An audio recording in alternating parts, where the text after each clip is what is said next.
किसी गांव में एक फकीर रहा करता था। उसका नाम बशीर था। फटे पुराने कपड़े, नंगे पांव, दिन भर पेड़ के नीचे बैठकर लोगों से भीख मांगा करता।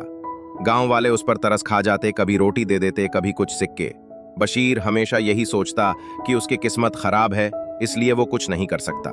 एक दिन गांव में एक बुजुर्ग आलिम आए। वो हर जगह ज्ञान और समझदारी बांटते थे। लोग दूर दूर से उनसे सलाह लेने आते थे। बशीर भी उनके पास गया और बोला, बाबा जी, मेरी किस्मत बहुत खराब है, मुझे दुआ दे दीजिए कि मेरी गरीबी दूर हो जाए।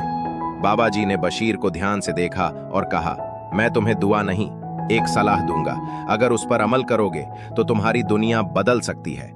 बशीर हैरान हुआ और झुककर बोला, कहिए बाबा जी, क्या सलाह है?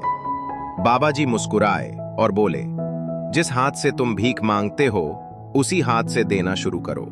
जो वक्त तुम मांगने में लगाते हो उस वक्त को कुछ सीखने और कुछ करने में लगाओ।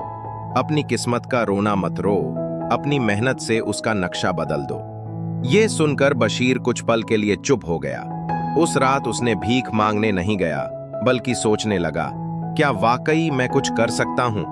अगली सुबह वो पेड़ के नीचे नहीं बैठा।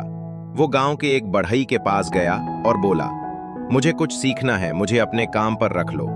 मैं मजदूरी के पैसे नहीं मांगूंगा, बस कुछ सीखना चाहता हूं। बढ़ई ने हां कर दी। दिन बीतते गए, महीने गुजर गए। बशीर ने दिन रात मेहनत की, लकड़ी तराशना सीखा, फर्नीचर बनाना सीखा और आखिरकार एक छोटी सी दुकान खोल ली। कुछ सालों बाद बशीर गांव का सबसे कामयाब कारीगर बन चुका था।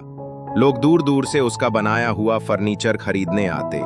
आज वही हाथ जो पहले मांगते थे, रोज गरीबों को खाना खिलाते, कपड़े बांटते और दूसरों के कारोबार शुरू करवाते।